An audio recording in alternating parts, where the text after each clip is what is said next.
So there are Q scores which are positive, Hmm. and negative scores which are show maybe a dislike, or I would say a Right, hate. right. What exactly are the negative Q scores or Hmm. the negative scores, Hmm. and how do they play out in maybe for certain characters making them actually fairly compelling for people? Right. It's a great question because what we do and measure with our rating scale is the level of dislike. So our negative Q score is the degree of disliking personality, a show, a brand, whatever we're measuring.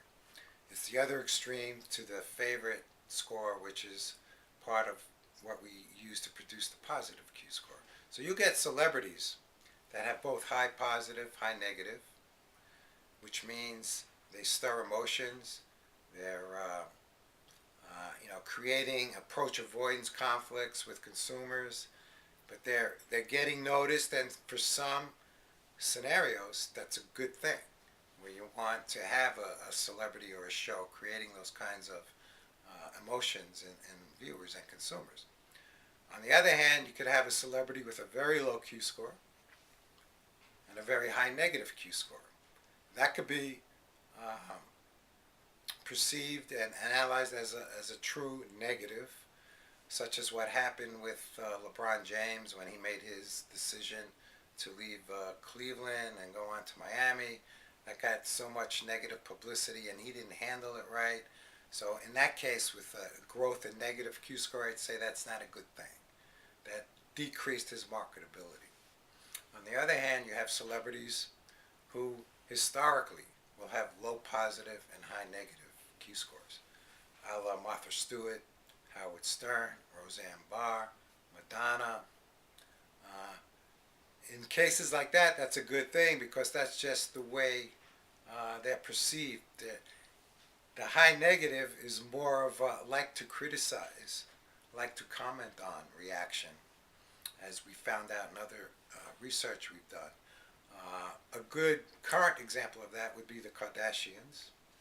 All the sisters fit into that category.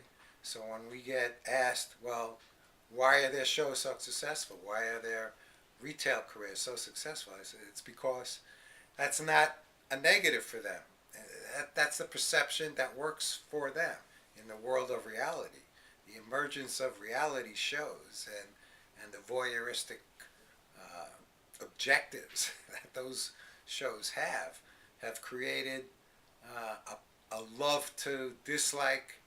Sometimes I'll call it a love to hate. I hate to use the word hate, but it's in that case those are positive findings for those celebrities because that's what they're trying to do. They want to have that criticism, that they're stirring that kind of reaction from the consumer, and that works for them. So you have a lot of different ways to interpret negative scores, and that's what we're here for. We help our clients make sure that they're making the right assessment for whatever we're measuring and using that information and interpretation to help them make the best decision. So you have a variety of different ways of measuring personalities. Mm-hmm. How can you help relate that back to actual performance, for example, in the ratings? Is there any kind of data matching, or do you do anything that helps to project how a personality will perform? Yes, actually, what we do is because we also measure the shows they're starring in, we can assess throughout a television season how a show is tracking in terms of the strength of its personality appeal versus the strength of its content. So ultimately, uh, what we help our clients determine is the show being personality driven, which tends to be the case for newer shows, or is it content driven, which can also be a case for a new show coming on the scene if there are no established stars that are in the cast. So, and that becomes an important uh, separation in terms of how you uh, provide feedback in terms of future development for the show. If the show becomes more content driven, then the focus has to be on stories, character chemistry, Are the stories holding viewer attention? Are they doing the job in terms of keeping the viewer tuned in week to week? If it's a personality-driven show, it's a shorter life cycle historically. If the show cannot eventually develop into a content-driven show, a la ER, LA Law, the CSI shows that have high turnover in cast members. What ultimately makes them successful is the ability of the content to hold attention.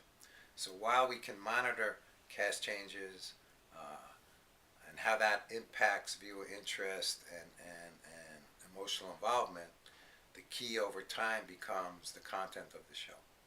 So trying to replace personalities, if cast members leave from the Law and Order shows, CSI, which I keep referring to because those are the shows that currently have the highest turnover. You try and look for track records and stars and personalities that fit that type of show. And sometimes it works, sometimes it doesn't. It ultimately boils down to you can give as much research input as you can to creative people, but it's ultimately their decision as to whether they incorporate into this decision making or not. But that's the kind of insight